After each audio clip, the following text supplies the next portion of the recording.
लोगों का कुछ मालूम नहीं। 10-10 पास्टर्स को सुनते हैं और रिजल्ट नहीं। आप सेम प्रॉब्लम 10 डॉक्टर के पास जाके पूछेंगे, वो 10 तरह के अलग अलग चीजें आपको बताएगा और आप सोचोगे कि आपकी लाइफ में जो प्रॉब्लम है ना, ये सबसे भारी है। प्रॉब्लम ये है आप कंफ्यूज हो। हालेलुया। आप कंफ्यूज हो।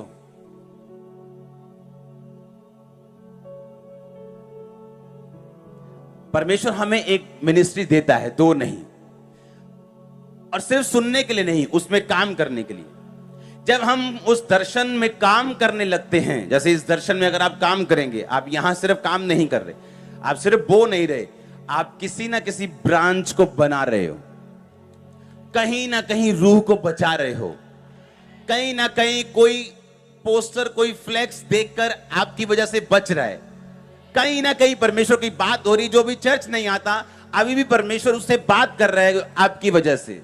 आप मेरी बात समझो ध्यान से। और जब आप एक ऐसे दर्शन में मिल जाते हैं, पौलुस कहता है कि जो लोग उसके दर्शन में उसके साथ थे, मकसद ये नहीं कि मेरी मिनिस्ट्री जो यहां पे होता है कहीं नहीं होता, ये सारी घमंड की बातें हैं। सुनो मेरी बात। एक विजन किस लिए? कि मुझे मालूम है कि ये दर्शन है और मुझे उस दर्शन में शामिल होना है। और जब आप शामिल होते हैं, वो ब्लेसिंग के हकदार बनते हैं। आप समझ रहे हैं? उस दर्शन में पौलुस ने कहा, अब मेरा परमेश्वर तुम्हारी हर एक घटी को महिमा सहित मसीह यीशु में पूरा करेगा। किन लोगों को? जिन्होंने पौलुस का साथ दिया था सुसमाचार को फैलाने के लिए, क्योंकि वो पौलुस के दर्शन में सहभागी हुए। पौलुस ने कहा, परमेश्वर तुम्हारी घटी को पूरा करेगा, क्योंकि तुमने मेरे विजन को, जो प्रभु ने मुझे दिया है, उसको साथ लेके जाने में मेरी सहायता की है। अब पौलुस की सहायता नहीं की, विजन की है। पौलुस जो था वो टेंट सीता था, वो अपना खर्चा कलीसिया से नहीं चलाता था। मैं आपसे तनख्वाह नहीं लेता हूं, चर्च मुझे तनख्वाह नहीं देती, मेरी वाइफ को तनख्वाह नहीं देती। मेरा प्रिंटिंग प्रेस है जहां से मेरा खर्चा निकलता है। जो आप बोल रहे हो वो किंगडम में जाता है, उसको 20 लोग गिनते हैं, 10 लोग बैंक भेजते हैं, 25-30 लोग खर्चने वाले हैं, 40 लोग चेक करने वाले हैं। यहां वो नहीं है कि आया थोड़ा इधर कर दिया, इधर तो मुड़कर रेट पे आना बदला, तू ले जा यार, तू ले जा यार, पाँच जा फटाफट। ऐसा कुछ नहीं यहां पे। आता एक एक रुपया गिनता, बैंक में जाता, पक्के में खर्चा होता है, चेक साइन करता हूं मैं, चेक करके एवरीथिंग कंट्रोल में। अब होता क्या है, जब आप राइट विजन में जुड़ जाते हैं और परमेश्वर का काम होना शुरू होता है, परमेश्वर देखता है कि मेरा काम किसकी वजह से हो रहा है, ये रूह बची किसकी वजह से बची। एक बंदा आया चर्च में, कहता मैं सुसाइड करने जा रहा था और मैंने आपका पोस्टर देखा। ऐसे कहीं गली नुक्कड़ में पी के पड़ा था और वहां पोस्टर लगा हुआ था। उसने कहा मैंने पोस्टर देखा कि ये क्या है, चलो चल के देखते हैं। 10 साल पहले की बात है, 8 साल 9 साल पहले की। चलो देखते हैं क्या है, मरना तो है ही। चर्च में आया, लाइफ चेंज हुई, नशा छोड़ा, आज अपने काम में बिजी है। कहां मरने वाला था। अब वो पोस्टर मैंने नहीं लगाया, मैंने आपको बोला, लगाया आपने। वो पैसा किसने दिया? कलीसिया ने। लगाया किसने? कलीसिया ने। तो परमेश्वर क्या देखता है कि मैं अपना रोल पूरा कर रहा हूं, हां, आप पूरा कर रहे हैं, हां, ब्लेसिंग मिलती।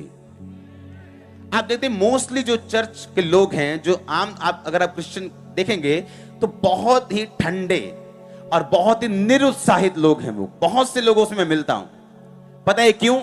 ना तो उनकी मिनिस्ट्री उज्जवल है जहां वो जाते हैं, ना तो वो बोझ डालते हैं कि प्रभु का काम करो, पवित्रता में रहना है, प्रेयर में रहना है, फास्टिंग में रहो, प्रेयर में करो, ये करो, वो करो।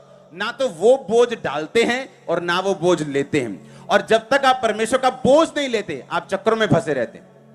आप उनसे मिलके देखो, अन्य जातियों से ज्यादा प्रॉब्लम्स उनको हैं। और इसीलिए जब वो अपने काम में जाते हैं, उनके भी वही प्रॉब्लम है, जो उनका साथी है उनकी उससे ज्यादा है, इनकी उनसे ज्यादा है। तो परमेश्वर का तो नाम कहीं ले ही नहीं सकते तुम। क्या बोलोगे कि परमेश्वर ने हमारी लाइफ में क्या किया? तो प्रभु करेगा जब आप उस पे डिमांड करेंगे, जब आप परमेश्वर के राज्य में चलना शुरू होंगे, जब आपको समझ आनी शुरू होगी कि मेरा असली मकसद रूहों को बचाना और मिनिस्ट्री को सपोर्ट करना और विजन को सपोर्ट करना है और आत्मिक रीति से चलना है, तो सारी ब्लेसिंग मेरे पीछे पड़ के मुझे मिलेगी। आमीन। आपको अपना जो दिमाग है वो किंगडम माइंडेड राज्य के बारे में सोचना है परमेश्वर के।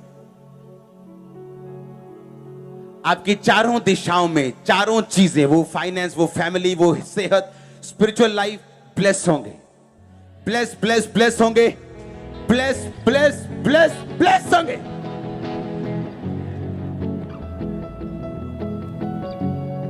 आप मेरी बात समझ रहे कि नहीं?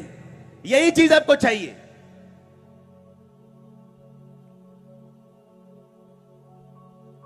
आप परमेश्वर के लिए एक्साइटेड हैं तो परमेश्वर आपके लिए एक्साइटेड है। आप परमेश्वर के लिए ठीक ठीक हैं तो वो भी आपके लिए ठीक ठीक है। आप उसके लिए ठंडे हैं तो वो भी आपके लिए ठंडा है। उसने कहा मैंने सोचा तू कठोर है तो मैंने अपना एक सिक्का लिया, उसे मिट्टी में छुपा दिया, ये ले अपना एक सिक्का।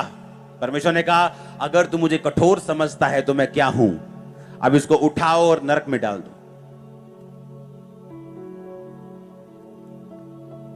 हालेलुया। ओ मुझसे गलती ना हो जाए, ओ मुझसे, मैं नहीं काम, मुझसे गलती ना हो। 10 काम करेंगे, गलती हो भी जाएगी, डोंट वरी। परमेश्वर आपका हार्ट जानता है। आमीन। बैल के ना होने से गौशाला निर्मल रहती है, पर बैल के बल से अनाज की बढ़ती होती है। कुछ करना ही नहीं तो प्रॉब्लम ही नहीं है, कोई विरोध नहीं, सब आपको भाई भाई कह के पुकारेंगे, कोई किसी का विरोध नहीं करेगा, कोई किसी को बुरा नहीं करेगा। आप शैतान के 10 जूतियां लगाओगे तो विरोध होगा, आप उसको भगाओगे तो वो बाहर जाके अपनी नाराजगी शो तो करेगा ही। हालेलुया।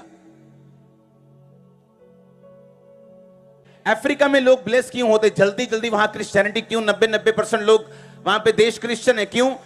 उन लोगों ने क्या किया कि जिन लोगों के पास असली मसा था, पवित्रताई थी, ब्लेसिंग थी, उन लोगों ने उनके पास गए, उनके साथ संबंध को स्थापित किया, इंपार्टेशन ली, बीजों को बोया, अपने रिलेशनशिप को कायम किया, खुद की चर्चेस बढ़ी, आगे उनके सन्स डॉटर्स ने फॉलो किया और इस तरह से वो फैलते चले गए। आप मेरी बात समझ रहे कि नहीं? अब यहां कोई कहे पौलुस कौन है? परमेश्वर है क्या? लेकिन बाइबल कहती है जब इस्राएलियों ने परमेश्वर की दुहाई दी, हे परमेश्वर मुझे छुड़ा, तो परमेश्वर ने कहा मूसा चल भाई। किसको भेजा? इंसान को भेजा। किसको भेजा? आपका उत्तर जब परमेश्वर देता है वो आदमी के रूप में आता है।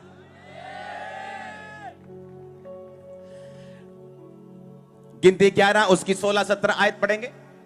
यहोवा ने मूसा से कहा इजरायली पुरनियों में से 70 ऐसे पुरुष मेरे पास इकट्ठा कर जिनको तू जानता है कि वो प्रजा के पुरनिय और उनके सरदार हैं, और मिलाप वाले तंबू के पास ले आ कि वो तेरे साथ यहां खड़े हों। तब मैं उतर कर तुझसे यहां बातें करूंगा और जो आत्मा मूसा तुझ में है उसमें से कुछ लेकर उनमें डाल दूंगा कि वे उन लोगों का भार तेरे संग उठाए रहेंगे और तुझे उसको अकेले उठाना ना पड़ेगा। 25 आयत को पढ़ेंगे इसके बाद। तब यहोवा बादल में से होकर उतरा और उसने मूसा से बातें की, और जो आत्मा मूसा में था उसमें से कुछ लेकर 70 पुरनियों में समवा दिया, और जब वह आत्मा उनमें आया तब वे नबूवत करने लगे, परंतु फिर उसके बाद ना की, क्योंकि वो फुल स्पिरिट नहीं थी उनके अंदर मूसा की। लेकिन कुछ अंश मूसा का परमेश्वर ने लेके उन लोगों में क्या कर दिया? डाल दिया, ताकि वो मूसा के साथ मूसा के जैसे काम कर सके और मूसा के भार को क्या कर सके? उठा सके। ये शुरू से चलता आ रहा है, ये नया नियम में नहीं है या सिर्फ पुराने नियम में, शुरू से चलता आ रहा है। परमेश्वर ने अपने लोगों को यूज किया इंपार्ट करने के लिए। आमीन। कि बार लोग मुझसे पूछते हैं कि आपका ये जो एक स्पिरिचुअल सन है, ये इतना ज्यादा ऐसा नहीं लगता कि इसके पास इतने लोग होने चाहिए। तुम अपने हिसाब से देखते हो। लेकिन परमेश्वर स्पिरिचुअली देखता है। जब ग्रेस का मतलब यह है, जब वो आपकी लाइफ में आती है, आपको वो देती है जिसके आप काबिल नहीं हो। बोलो अपने पड़ोसी को, ग्रेस का मतलब, अनुग्रह का मतलब कि जिस चीज के तुम काबिल नहीं, उससे अधिक तुम पाते हो। तुम पाओगे चर्च, तुम्हारा परिवार पाएगा, तुम्हारे पिताजी तुम्हारी माताजी पाएंगे, तुम्हारा फाइनेंस पाएगा। मुझे आमीन ऊंचा चाहिए। हालेलुया। इसका आत्मा यहां मौजूद है। मिरेकल्स होंगे आपकी लाइफ में, मिरेकल्स होंगे आपकी मिनिस्ट्री में, मैंने कहा फाइनेंस में, आपकी लाइफ में, परिवार में। हालेलुया। अब ये मूसा का स्पिरिट उनमें चला गया और वो भी मूसा के जैसे काम करने लगे।